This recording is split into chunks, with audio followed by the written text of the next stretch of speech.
نصلي ونسلم على رسوله الكريم وعلى آله وأصحابه أجمعين، أما بعد. أعوذ بالله من السميع العليم من الشيطان اللعين المقدس الرجيم. بسم الله الرحمن الرحيم.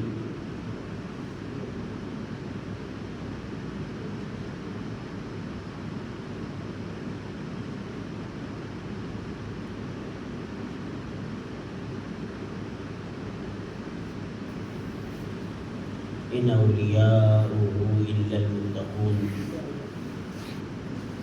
صدق الله العظيم. قال الله تعالى في شأن حبيبه الكريم: إن الله وملائكته يصلون على النبي يا أيها الذين آمنوا صلوا عليه وسلموا تسليما. اللهم صل على سيدنا ومولانا محمد وعلى آل سيدنا ومولانا محمد وبارك وسلم. صلاة وسلام عليك يا سيدنا يا حبيبنا يا رسول الله. صلاة وسلام عليك يا إمام الأنبياء وخطيب المرسلين. صلوات الله وسلامه عليه.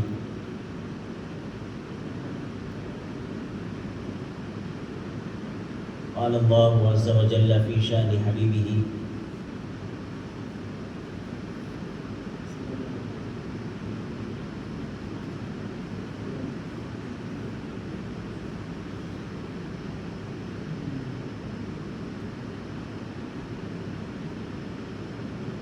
وَلِلَّهِ الْمَثَلُ الْأَعْلَى. حاضرین گرامی، ماہ ربیع الاخر کا غالباً آخری جمعہ ہو. آج 24 تاریخ ہے.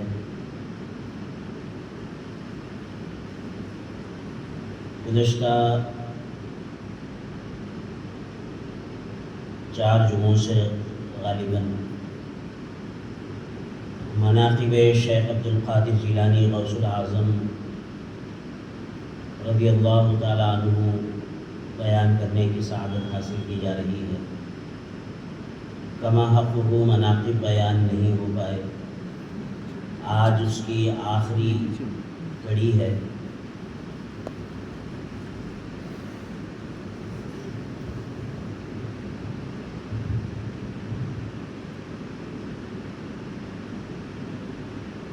گفتگو یہاں سے شروع کرتا ہوں.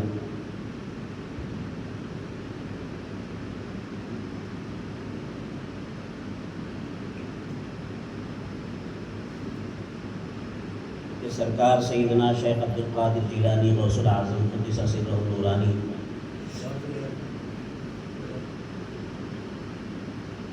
اللہ تبارک و تعالیٰ کی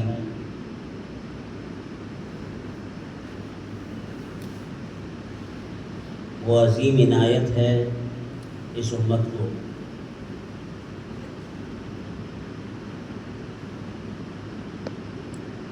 کہ جیسے رحمت للعالمین صلی اللہ علیہ وآلہ وسلم اللہ تعالیٰ کا بہت بڑا احسان ہے اس امت پر، ایسے ہی آپ کے نور نظر، آپ کے شاہزادے نواسے شیخ عبد القادر جیلانی غوث الاعظم رضی اللہ تعالیٰ عنہ بھی اللہ تعالیٰ کا بہت بڑا انعام ہے اس امت پر. قرآن مجید میں اللہ تعالیٰ نے سورہ نحل میں فرمایا کہ انی اخلق ما لا تعلمون، بے شک میں وہ چیزیں پیدا کرنے والا ہوں، تخلیق کرنے والا ہوں، ما لا تعلمون، جن کو تم نہیں جانتے. اخلق مضارع کا صیغہ ہے. مضارع کے اندر، مضارع کے صیغے میں پریزنٹ اور فیوچر دونوں زمانے پائے جاتے ہیں. یعنی میں پیدا کر رہا ہوں، کرتا ہوں یا کروں گا. صبح قیامت تک جتنی مخلوقات بھی میں پیدا کروں گا وہ ساری کی ساری تمہارے علم میں ہو ضروری نہیں. بہت سی مخلوقات ایسی بھی پیدا کروں گا جنہیں تم نہیں جانتے. حضور پیران پیر غوث اعظم فرماتے ہیں کہ وَإِنِّي وَأَنَا أَعْلَمُ مَا لَا تَعْلَمُونَ. یہ جو اللہ تعالیٰ نے فرمایا کہ میں قیامت تک وہ مخلوقات پیدا کروں گا جنہیں تم نہیں جانتے، انہی مخلوقات میں سے ایک میں بھی ہوں. یعنی میں وہ ہوں کہ جنہیں تم نہیں جانتے. وَأَنَا أَعْلَمُ مِمَّا لَا تَعْلَمُونَ. میں بھی انہی مخلوقات میں سے ایک ہوں کہ جنہیں تم کما حق کو نہیں پہچانتے. جیسا میں ہوں ویسا کوئی مجھے نہیں جانتا. یہ حضور پاک علیہ السلام کے اس ارشاد کا عکس ہے، مظہر ہے، جس میں حضور پاک علیہ السلام نے فرمایا کہ انی اعلم ما لا تعلمون وانی اسمع ما لا تسمعون وانی انظر ما لا تنظرون. میں وہ دیکھتا ہوں جنہیں تم نہیں دیکھتے، میں وہ سنتا ہوں جنہیں تم نہیں سنتے، اور میں وہ جانتا ہوں جو تم نہیں جانتے. کیونکہ نواسے ہیں حضور کے، اور غالباً پہلے جمعہ میں یہ بات تذکرے میں آئی تھی، لیکن ذہن میں ایک قسم یاد نہ آنے کی وجہ سے رہ گئی تھی. اس کو مکمل کرتے ہوئے آگے بڑھتا ہوں. اصل موضوع آج کا ہمارا ارشادات حضور پیران پیر ہے. شعور کے جو 3 پہلو ہیں، انسانی شعور کے 3 پہلو: جذبہ، ادراک اور ارادہ.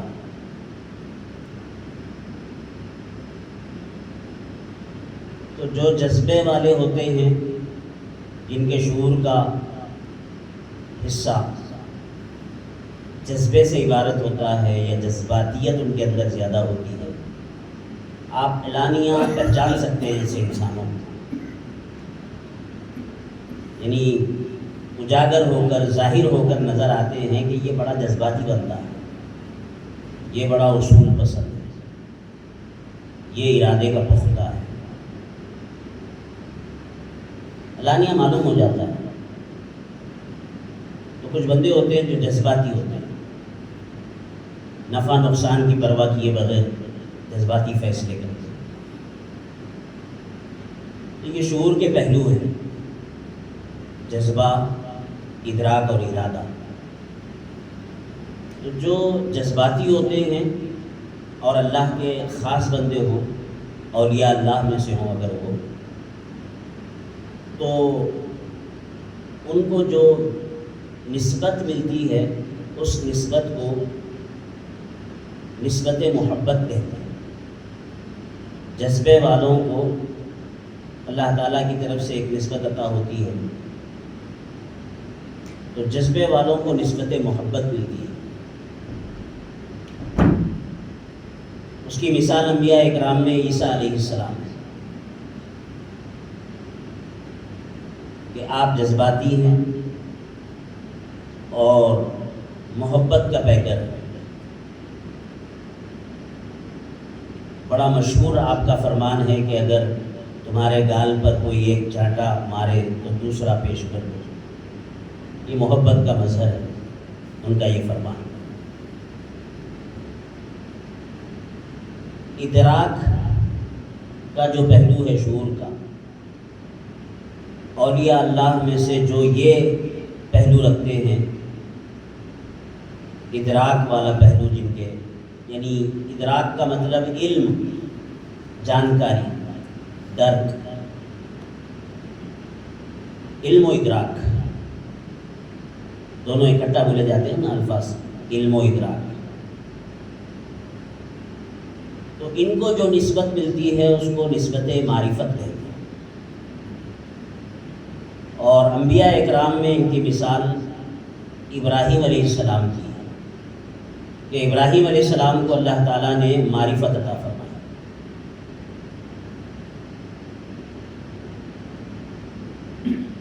وَكَذَلِكَ نُرِي إِبْرَاهِيمَ مَلَكُوتَ السَّمَاوَاتِ وَالْأَرْضِ، اسی طرح ہم نے ابراہیم کو زمین و آسمان کے ملکوت دکھائے، بادشاہت دکھائی۔ تو دکھائی کا مطلب علم میں لائی، علم دیا ان کو، علم الیقین، عین الیقین کے حد تک، صرف جانکاری کی نہیں بلکہ مشاہدہ۔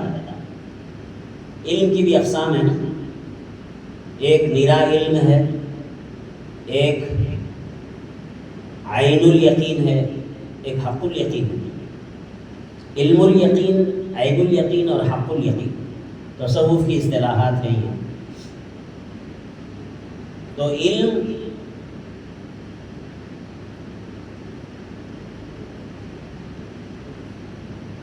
ہمارا اور آپ کا علم صرف علم ہے۔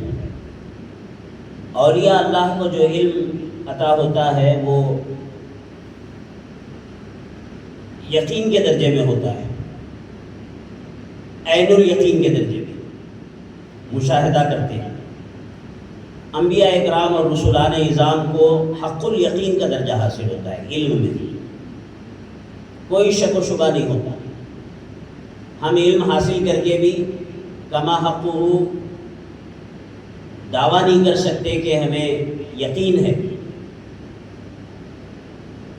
شک پھر بھی رہتا ہے، تذبذب کا شکار رہتے ہیں، علم کے باوجود شبہات میں رہتے ہیں ہم۔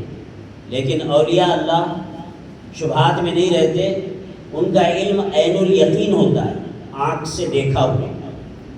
اور انبیاء اور رسول کا حق الیقین کے درجے میں ہوتا ہے کہ آنکھ بھی کبھی دھوکہ کھا سکتی ہے، مگر ادراک اور مکمل طریقے سے حق جیسا کہ جاننے کا ہے ویسا اگر کوئی جان لے تو پھر اسے کوئی شک و شبہ نہیں رہتا۔ یہ انبیاء اکرام کا درجہ ہے۔ تو بات یہ چل رہی تھی کہ ادراک والے جو اصحاب ہوتے ہیں ان کو نسبت معرفت نصیب ہوتی ہے اور وہ ولایت ابراہیمی پر ہوتے ہیں، ابراہیم علیہ السلام کے راستے پر ہوتے ہیں، انہیں ولایت ابراہیمی ملتی ہے۔ اور جذبے والوں کو ولایت عیسوی ملتی ہے۔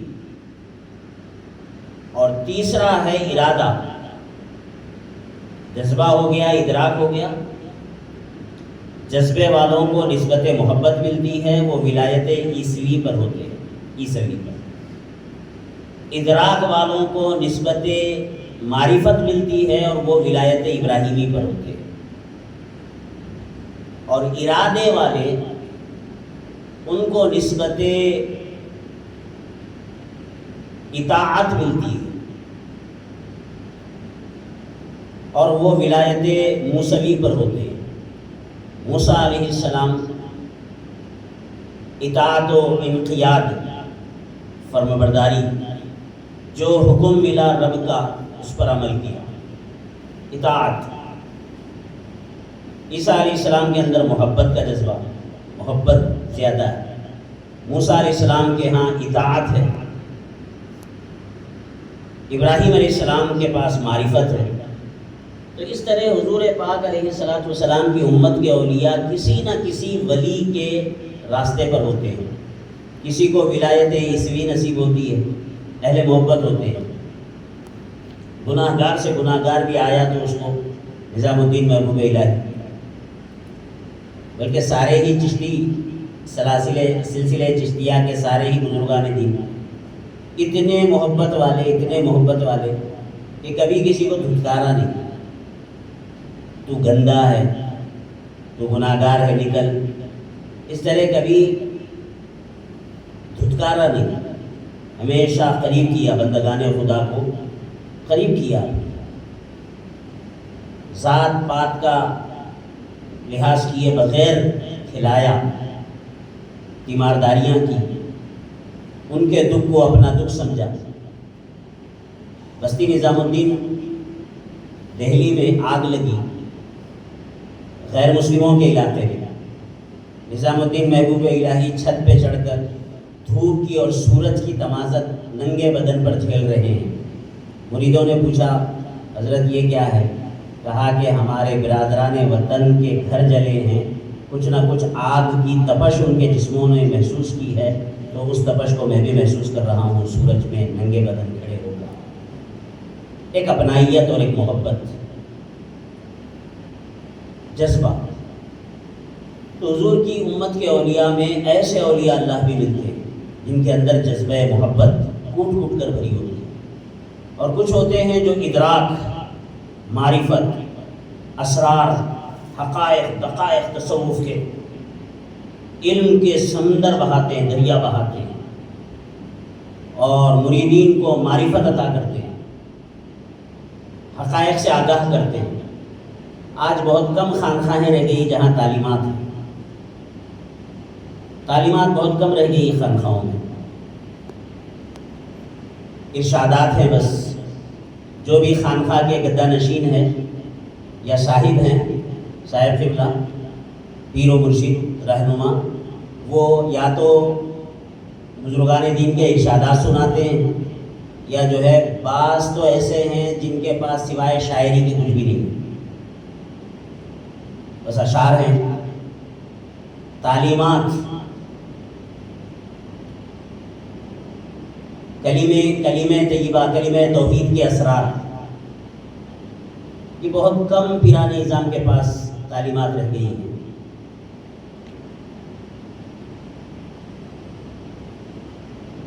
یافت حق، یاد حق اور یافت حق، اس سے جو ہے ان کو کوئی سروکار نہیں۔ پیری مریدی کا مقصد، مدعا کیا ہے؟ رسوم رہ گئے، چند ماہانہ رسوم رہ گئے خانقاہوں میں، واعظ بیان ہو گیا، مریدوں سے نذرانے مل گئے، لنگر کھلا دیا، پھر مہینے بھر تک نہ مرید کو پیر سے کوئی واسطہ، نہ پیر کو مرید سے کوئی سروکار۔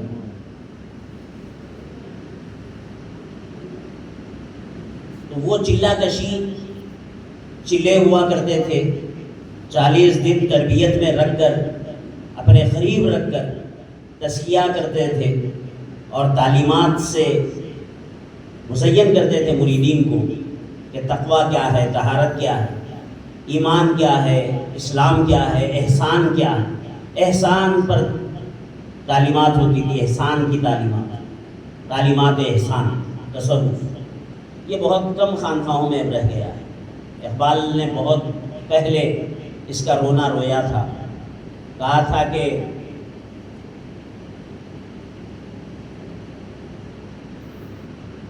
زاغوں کے تصرف میں ہے عقابوں کے نشے من، اب خانقاہیں کووں کے قبضے میں ہے۔ وہ عقاب جو ان کے باپ دادا تھے، جو تعلیمات سے نوازتے تھے مریدین کو، تزکیہ کرتے تھے، روحوں کی جلا کا سامان کرتے تھے، وہ عقاب چلے گئے، اب ان کے پیچھے ان کی نسلیں زاغ کی شکل میں، کووں کی شکل میں ان کے نشے منوں پر ڈیرا ڈال کے بیٹھے ہوئے۔ زاغوں کے تصرف میں ہے عقابوں کے نشے من۔ تو ارادے والوں کو نسبت اطاعت ملتی ہے اور وہ ولایت موسوی پر ہوتے ہیں۔ اب ہر نسبت کو ترقی ہوتی ہے، جو نسبت ترقی کرتی جاتی ہے تو وہ نسبت عبدیت میں بدل جاتی ہے۔ عبد ہونا بہت کمال ہے۔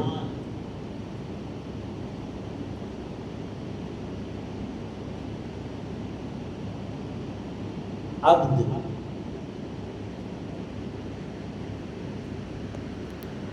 حبیب ہونا، خلیل ہونا،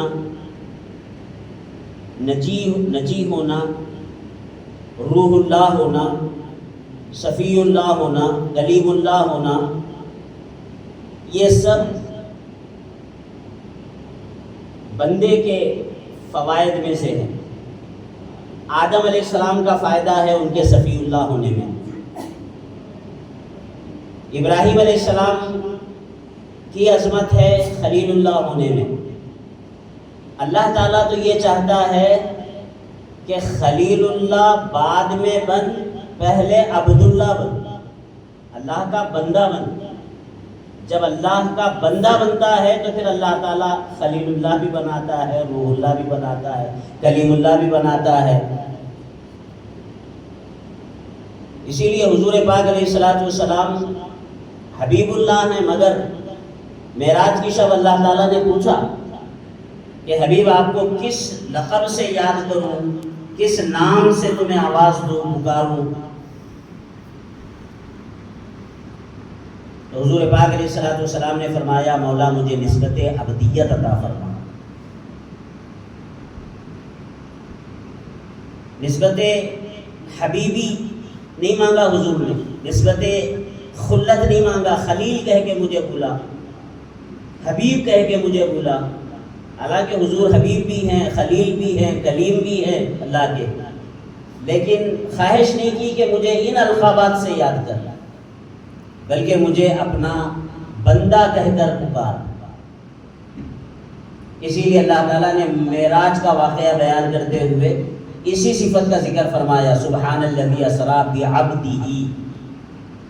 نبی اور رسول کا ذکر نہیں فرمایا، چاہتا تو اللہ تعالیٰ سبحان الذی اسریٰ بنبیہ، پاک ہے وہ ذات جس نے اپنے نبی کو سیر کرائی، سبحان الذی اسریٰ برسولہ، میں سے کچھ نہ کہہ کر یہ فرمانا کہ سبحان الذی اسریٰ بعبدہ، پاک ہے وہ ذات جس نے اپنے بندے کو سیر کرائی۔ تو پتہ چلا کہ بندہ ہونا نبی ہونے سے اونچا ہے، رسول اور نبی ہونے سے اونچا ہے عبد ہونا۔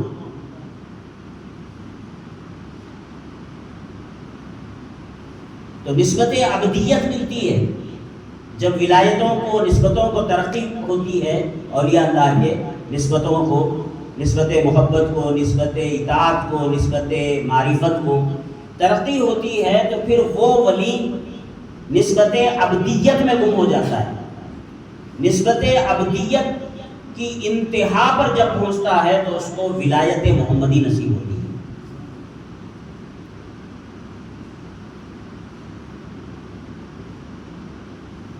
اور وہ ولایت محمدی میں حضور کا مظہر عتم پوری امت میں، حضور پاک علیہ السلام کا مظہر کل حضور پیران پیر شیخ عبد القادر جیلانی غوث الاعظم رضی اللہ تعالیٰ، جیسے اللہ تعالیٰ کے ذات و صفات کا مظہر عتم حضور کی ذات ہے، ایسے حضور کی عظمتوں، کمالات اور رفتوں اور بلندیوں کا مظہر پوری امت میں حضور کے، حضور پیران پیر غوث اعظم دستگیر رضی اللہ تعالیٰ۔ اسی لیے آپ کو مظہر جمال مصطفی کہا جاتا ہے، مظہر مصطفیٰ۔ اگر حضور اللہ تعالیٰ کے مظہر ہیں تو غوث اعظم حضور کے مظہر ہیں۔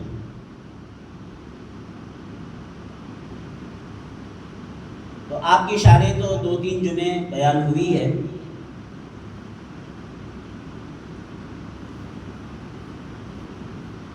اور کیا عرض کروں آپ کی عظمتوں کے حوالے سے۔ آپ نے فرمایا کہ الانس لہم شیخ والجن لہم شیخ والملائکۃ لہم شیخ وانا شیخ الکل۔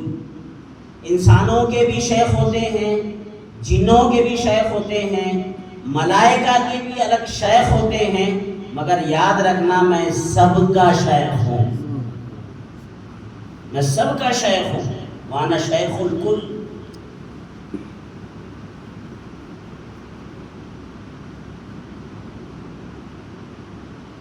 تو وہ شعور کے 3 پہلو مجھے اس لیے یاد آئے تھے کہ آپ کا نقش قدم، حضور پیران پیر کا قدم اپنے نبی کے نقش قدم پر ہے. حضور کی امت میں ہر ولی کسی نہ کسی نبی کے نقش قدم پر ہے، لیکن حضور پیران پیر فرماتے ہیں میں اپنے جد امجد بدر کامل، نبوت کے بدر کامل محمد الرسول اللہ کے نقش قدم پر ہوں. تو وہ نقش قدم بھی مجھے اس لیے یاد آیا تھا کہ آپ کی کرامتوں میں حضور کے معجزات کی جھلک نظر آتی ہے، آپ کے اقوال میں حضور کے اقوال کی جھلک نظر آتی ہے، آپ کے افعال میں، چونکہ مظہر جو ٹھہرے مظہر مصطفیٰ ہیں، جب مظہر ہیں تو پھر اصل کی کچھ نہ کچھ جھلک مظہر میں ہوتی ہے. تو مظہر مصطفیٰ ہونے کے ناطے جو حضور کے فرامین ہیں کہ میں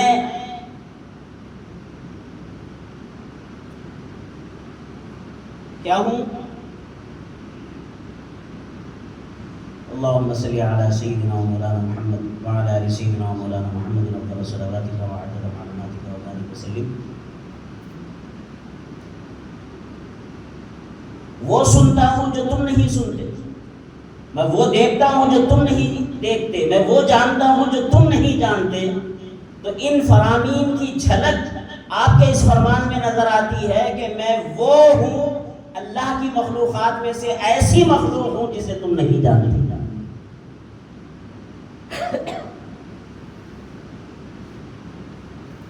اور مظہریت کی مثالیں اور بھی آپ کی زندگی میں پائی جاتی ہیں. مثلا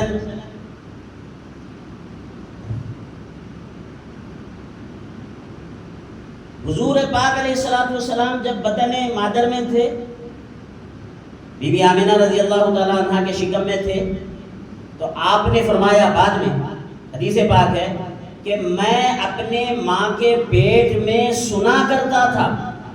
کیا سنا کرتا تھا؟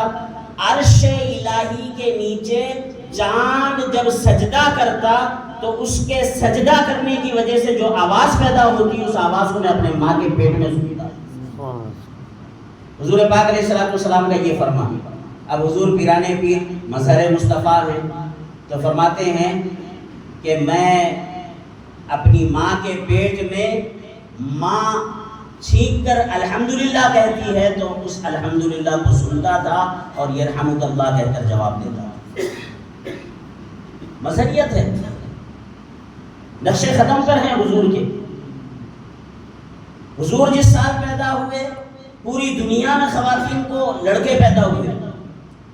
مظہر ہے نا، نبی تو نہیں ہے، نبی کے امتی ہیں حضور پیران پیر. آپ جس سال پیدا ہوئے تو پورے جیلان میں لڑکے ہی لڑکے پیدا ہوئے، 1100 لڑکے پیدا ہوئے. حضور پیدا ہوئے تو پوری دنیا میں کوئی لڑکی پیدا ہی نہیں ہوئی پوری دنیا میں، مگر ان کے نواسے عبد القادر جیلانی جب پیدا ہوئے تو پورے جیلان میں 1100 لڑکے پیدا ہوئے. اسی طرح حضور پاک علیہ السلام نے فرمایا کہ میری امت کثیر ہے، کثرت سے اللہ نے مجھے امت عطا فرمائی دیگر انبیاء کے مقابلے میں. کسی کی 40، کسی کے تو صرف 40 امتی ہیں، 60 امتی ہیں، 100 ہیں، 150 ہیں، 200-300 ہیں، 1000-2000 ہیں، کسی کے 10-12 ہزار ہیں، 25-30 ہزار ہیں. لیکن حضور پاک علیہ السلام نے فرمایا کہ مجھے کثرت امت سے نوازا گیا. یہ خصوصیت عطا فرمائی گئی کہ کسی نبی کو اتنی امت عطا نہیں کی گئی جتنی مجھے عطا کی گئی. بلکہ اسی لیے حضور پاک علیہ السلام نے ترغیب دی مسلمانوں کو کہ ایسی خواتین سے نکاح کرو جو زیادہ بچے پیدا کریں.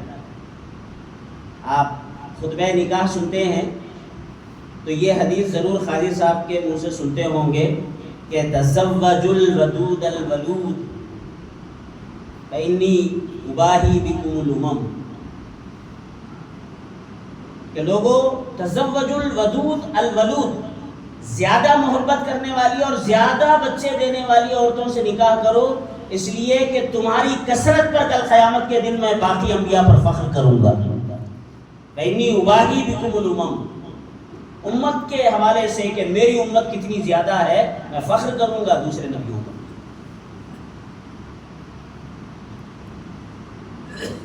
جنت میں اہل جنت کی صفیں بنائی جائیں گی، سابقہ امتوں کی بھی اور اس امت کی بھی، تو ٹوٹل 1,20,000 صفیں ہوں گی جنتیوں کی۔ 1,20,000 صفوں میں حضور پاک نے فرمایا کہ میری امت کی، تنہا صرف میری امت کی 80,000 صفیں ہوں گی، باقی اور انبیاء اور رسولوں کی صفیں 40,000 میں ختم۔ یعنی آدم علیہ السلام سے لے کے عیسیٰ علیہ السلام تک کم و بیش 1,23,999 یا جن کو امتیں دی گئی، ساروں کو نئی امت نہیں دی گئی، جن نبیوں کو رسولوں کو امتیں دی گئی، تو جتنوں کو بھی دی گئی، جتنی بھی سابقہ امتیں ہیں وہ صرف 40,000 صفوں میں منقسم ہوں گی۔ میری امت کی صفیں اتنی کثرت سے میری امت ہوگی کہ جنت میں میری امت کی صفیں 80,000 ہوں گی، 80,000 صفیں صرف میری امت کی ہوں گی۔ تو کثرت امت سے نوازا گیا، یہ معجزہ ہے حضور کا باقی انبیاء کے مقابلے میں۔ اب مظہر جمال مصطفیٰ، حضور کے جو مظہر ہے پیران پیر غوث اعظم دستگیر، آپ کو حضور کی یہ شان اس طرح عطا کی گئی کہ کثرت مریدین سے نوازا گیا۔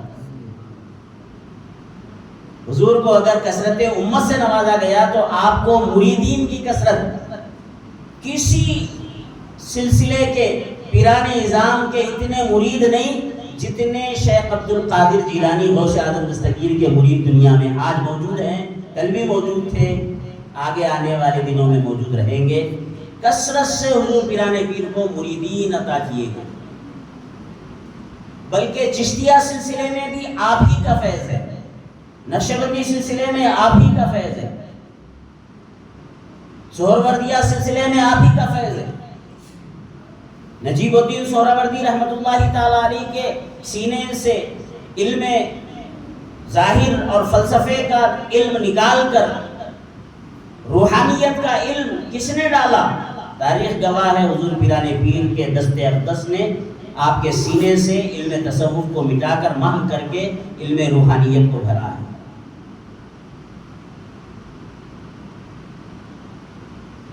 چشتیہ سلسلے میں آپ کا فیض، تو سارے سلاسل میں قادری سلسلے کا فیض، چونکہ امام الانبیاء کے مظہر ہے تو آپ سے نسبت رکھنے والا سلسلہ بھی سارے سلسلوں سے افضل و اعلیٰ ہونا ضروری ہے۔ جیسے ساری امتوں سے افضل حضور کی امت ہے، امتیں تو پہلے نبیوں کی بھی تھی مگر حضور کی امت سارے نبیوں کی امتوں سے افضل، ایسے ہی حضور پیران پیر کے مریدین سارے سلاسل کے پیران اعظام کے مریدین سے افضل۔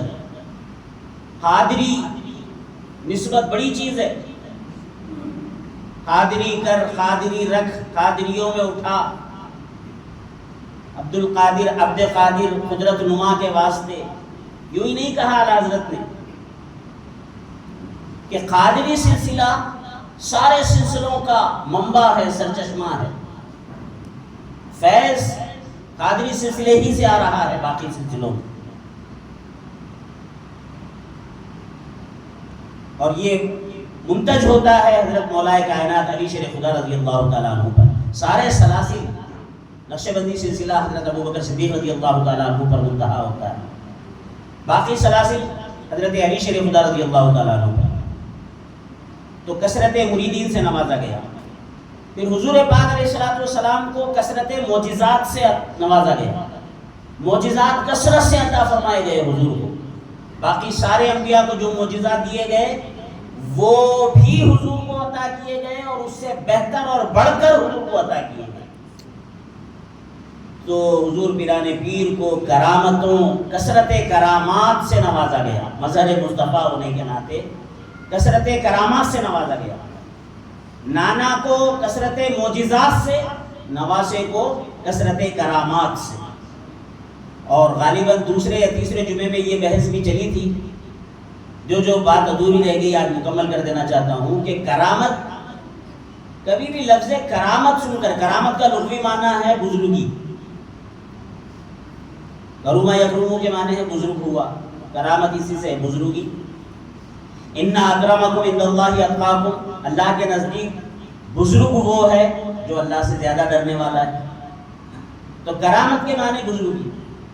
اور گزشتہ جمعہ شاید غالباً یہ 6 الفاظ میں نے آپ کو بتائے تھے، یاد رکھنا، نوجوان بچے خاص طور پر توجہ کرے۔ سب سے پہلے کرشمہ، جس کو قدرت کہتے ہیں، قدرت کہیے یا کرشمہ کہیے، یہ اللہ تعالیٰ کی ذات سے خاص ہے، اللہ کا کرشمہ، اللہ کی قدرت۔ پھر وہی قدرت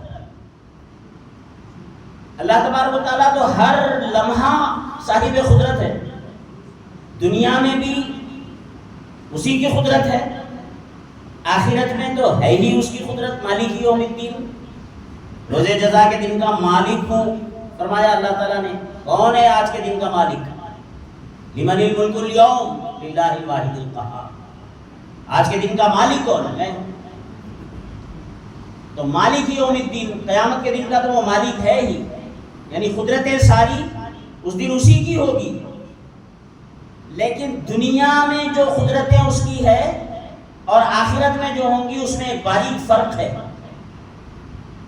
اگر آپ کی توجہ میری طرف ہے تو میں عرض کروں، آخرت میں جو اللہ تعالیٰ کی قدرتیں ہوں گی وہ بغیر سبب کے ہوں گی، سبب اور حکمت قدرت کے ساتھ وابستہ نہیں ہوگی۔ دنیا میں اللہ تعالیٰ کی جو قدرتیں ظاہر ہوتی ہے اس میں کوئی نہ کوئی حکمت وابستہ ہوتی ہے،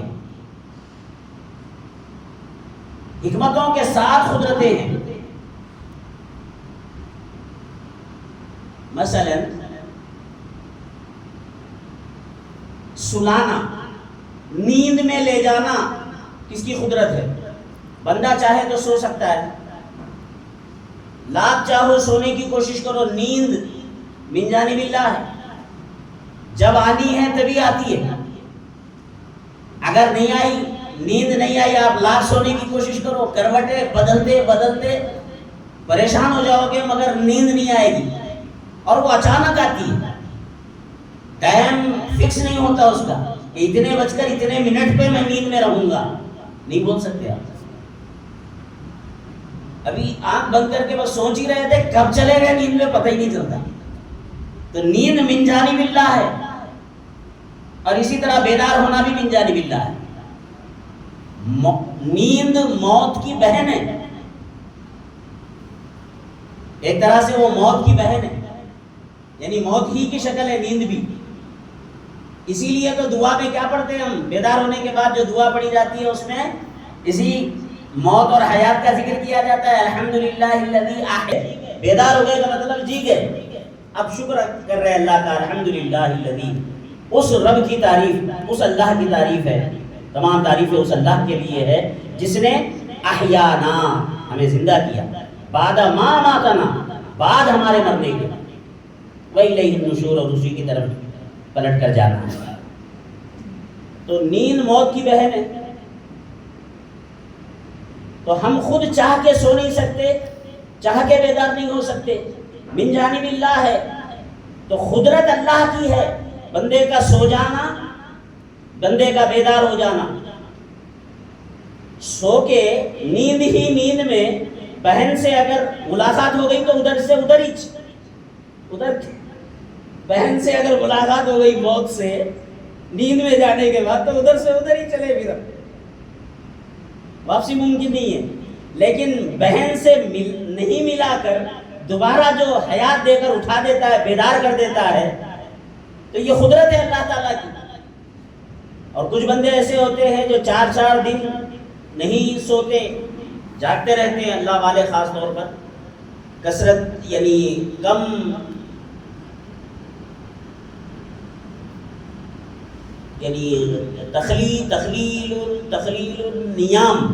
تخلیل النیام کہتے ہیں وہ لوگ، کہ سونا کم کرو۔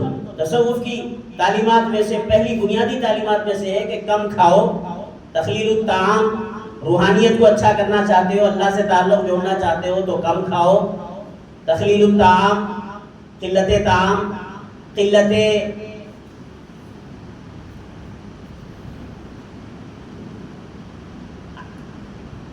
قلت طعام، قلت منام، کم سو، قلت کلام، کم گفتگو کرو، کم گفتن، کم شگفتن، کم خوردن، یہ سب اصطلاحات ہیں خانخواہی مریدین کو جو اسباق دیے جاتے ہیں، ان میں سے یہ اسباق ہے کہ کم سویا کرو، آج سے زیادہ بیدار رہ کر اللہ کی بندگی کرو، اللہ کی عبادت کرو، تہجد گزاری کرو، شب بیداری کرو، نوافل پڑھو.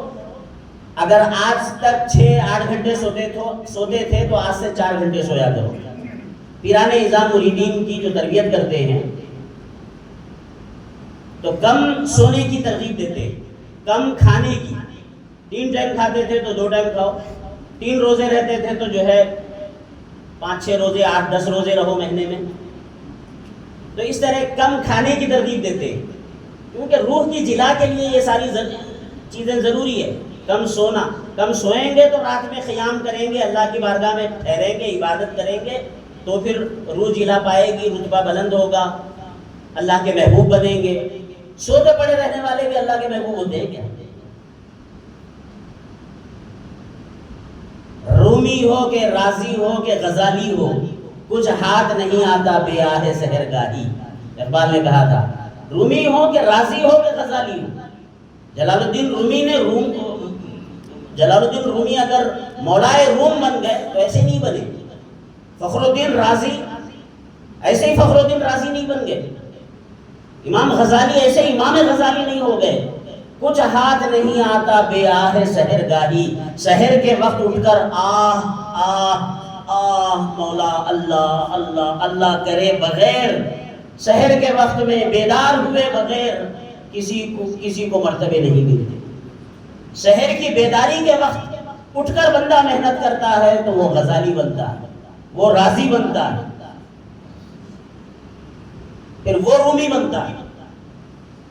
سوتے پڑے رہنے والے جو ہے رومی بن جائیں، ایسا کیسے ہو سکتا ہے؟ تو کم سونا، کم کھانا، کم پینا. تو تخلیل طعام کی بات کیوں یاد آئی تھی مجھے؟ حضور پیران پیر کو اللہ تعالیٰ نے کثرت مریدین سے نوازا، حضور کو کثرت امت سے نوازا، کثرت کرامات سے. تو کرامت کی بات چل رہی تھی. تو قدرت، اللہ تعالیٰ کی قدرت دنیا میں حکمتوں کے ساتھ وابستہ ہے. اللہ کی قدرت کہ چاہے تو اللہ تعالیٰ بغیر 24 گھنٹے سلائے بغیر آپ کو زندہ رکھنے پر قادر ہے، بغیر پانی کے پیاس بجھانے پر قادر ہے کہ نہیں اللہ تعالیٰ؟ کھائے بغیر ہم زندہ رہ سکتے کہ نہیں اگر اللہ چاہے تو؟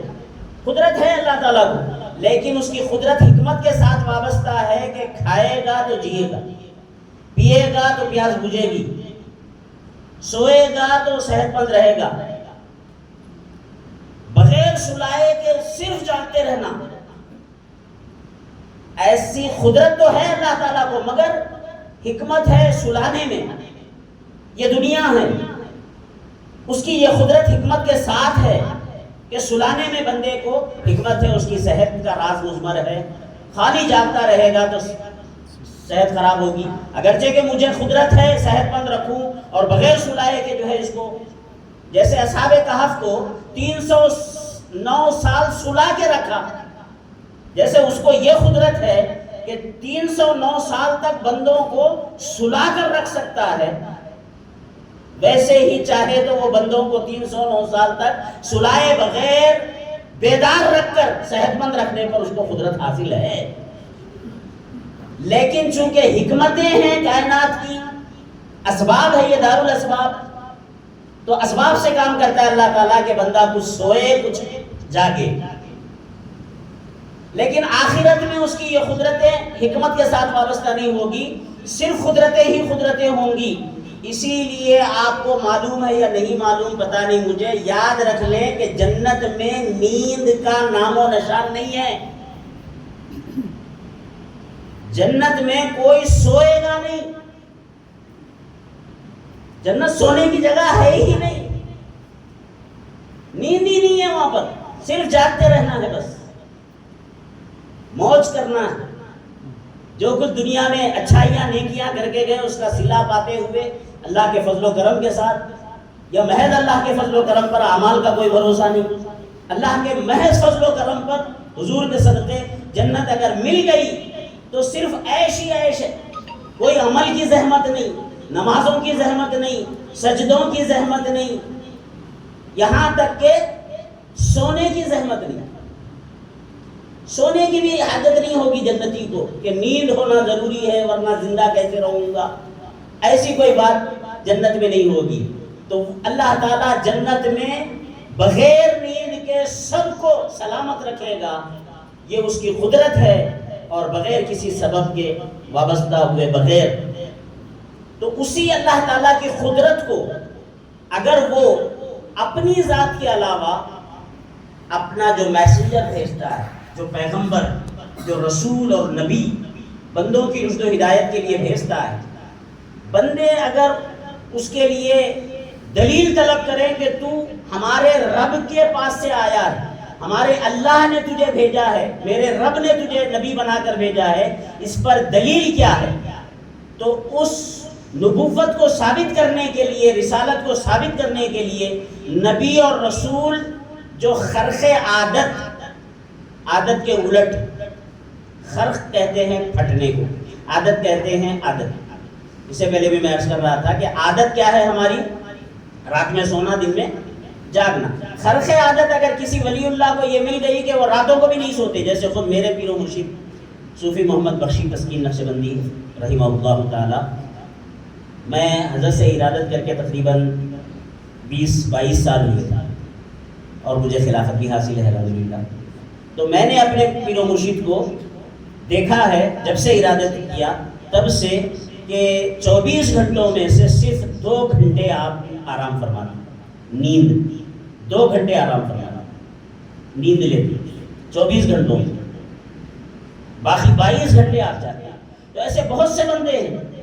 سرکار پیران پیر غوث اعظم دستگیر 40 سال عشاء کے وضو سے نماز فجر ادا کی ہے، عشاء کے وضو سے نماز فجر ادا کرنا،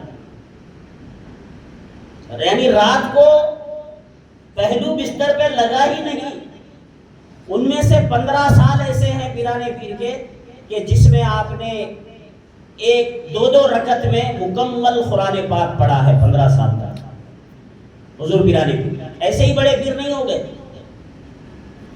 تو الغرض اللہ تعالیٰ کی قدرت اگر نبی سے صادر ہو خرق عادت کے طور پر، جیسے اللہ تعالیٰ قدرت بتاتا ہے، ویسے اگر نبی کوئی خرق عادت بتائے، زمین پر چلنا عادت ہے، ہوا پہ چلنا خرق عادت۔ سلیمان علیہ السلام نہ صرف خود ہوا پہ چلتے، اپنی پوری رعایا کو، اپنے دربار کے تمام مشیر اور امراء اور جو وزراء ہوتے وہ سارے ایک تخت پر ہوتے، وہ تخت ہوا میں چلتا، ہوا اس تخت کو لے کے چلتی۔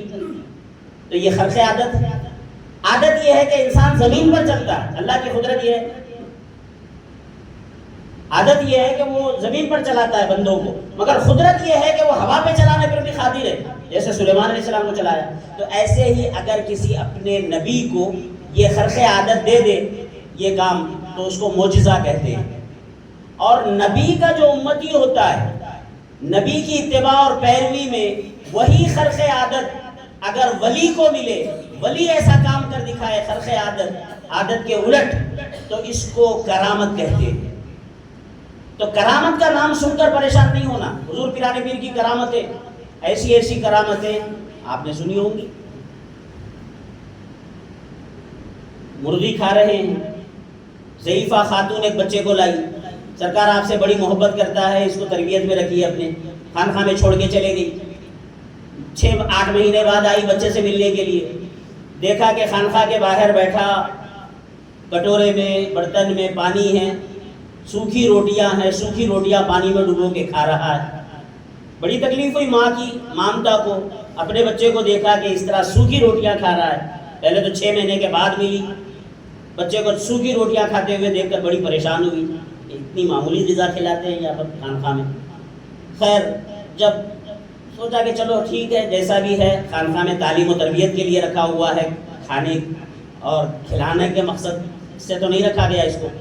یہ سوچ کر تھوڑا آگے بڑھی، حضرت سے ملنے کے لیے خاص حجرے میں گئی تو دیکھا کہ مریدین معتقدین کے ساتھ آپ بیٹھے ہیں اور دستر ختم ہو گیا، کھانے سے فارغ ہو چکے ہیں اور مرغ کی ہڈیاں دستر پر ہیں، دستر پر مرغ کی ہڈیاں ہیں، آپ کے خاص خلفاء اور آپ نے مرغ تناول فرمایا ہے، ہڈیاں رکھی ہوئی ہیں دستر پر۔ ماں نے جب یہ منظر دیکھا ہوگا تو تھوڑا تکلیف بڑھ گئی ہوگی، جب یہ نہیں دیکھا تھا تو صرف سوکھی روٹیاں کھا رہا تھا بچہ، پانی میں ڈوبا کے تو اتنی تکلیف نہیں ہوئی، مگر جب دیکھا کہ شیخ مرغ کھا کے بیٹھے ہیں، ہڈیاں گواہ ہے دستر پر، تو اب تکلیف اور بڑھ گئی کہ یہ کیا انصاف ہے، یہ کیا عدل ہے کہ خود تو کھائیں مرغ اور میرے بچے کو کھلائے سوکھی روٹی۔ اعتراض کر دیا، یا حضرت یہ بھی کوئی انصاف ہے؟ تو حضرت نے کہا ہڈیوں کی طرف اشارہ کر کے، قومی باذن اللہ الذی یحیی العظام وہی رمیم، اے ہڈیوں اٹھو اس اللہ کے حکم سے جو مردہ ہڈیوں میں جان پیدا کر دیتا ہے۔ بس اتنا کہنے کی دیر تھی کہ ہڈیاں مرغ بن کے اڑنے لگی، وہ ہڈیاں مرغ بن گئی۔ تو اب یہ کرامت ہے۔ اب اس طرح کی کرامتوں کو دیکھ کر 12 سال پہلے ڈوبی ہوئی بارات کو حضور پیرانے پیر نے نکالا۔ کیسے نکالا؟ پریشان ہو جاتے، تیے زمانی تیے مکانی، مکان چھوٹا ہو جانا، مختصر ہو جانا، زمانہ طویل ہو جانا، زمانہ سکڑ جانا، یہ ساری کرامتیں جب حضور پیرانے پیر کی سنیں تو ہمیشہ معجزے کو ذہن میں لائیں۔ معجزہ نبی کا ہوتا ہے، نبی کے وساطت سے امتی سے کرامت صادر ہوتی ہے، اور یہ تو عام امتی نہیں، حضور کے نواسے ہیں۔ تو اب حضور کے جملہ معجزات کا فیض مظہر مصطفیٰ ہیں حضور پیرانے پیر، تو حضور کے جو معجزات ہیں ان معجزات کا مظہر حضور پیرانے پیر کی کرامتوں میں آپ کو مظہریت نظر آئے گی۔ حضور کے جو معجزات، اور حضور کے جو معجزات ہیں وہ نبی کے معجزات کے طور پر نہیں لینا، بلکہ یہ دیکھنا کہ نبی کا ہر معجزہ خدا کی قدرت ہوتی ہے۔ جب خدا کی قدرت پر آپ کو یقین ہے تو نبی کے معجزے میں شک پیدا نہیں ہوگا، جب نبی کے معجزے میں شک نہیں ہوگا تو پھر پیرانے پیر کی کسی کرامت میں بھی کوئی شک و شبہ پیدا نہیں ہوگا۔ جمعہ کا دن ہے، آخری بات عرض کر رہا ہوں، جمعہ کا دن ہے، ایک شخص بیٹھا ہے، اس کو اجابت نکلا گھر سے۔ کچھ لوگ ہوتے ہیں جن کو دنوں کا پتہ ہی نہیں چلتا کہ آج کون سا دن ہے، عام دن سمجھ کے ظہر پڑھنا ہے، سمجھ کے بغداد کی مسجد میں آ گیا، بغداد کی جامع مسجد میں ظہر سمجھ رہا ہے، جمعہ تھا اس دن، اس کے ذہن میں ہی نہیں تھا ظہر پڑھ لوں گا واپس آ جاؤں گا گھر کو، لیکن جمعہ ہونے کی وجہ سے جا کے پہلی صف میں بیٹھ گیا ظہر کے اندازے کے مطابق۔ آہستہ آہستہ لوگ بڑھتے بڑھتے پوری مسجد جامع مسجد بھر گئی بغداد۔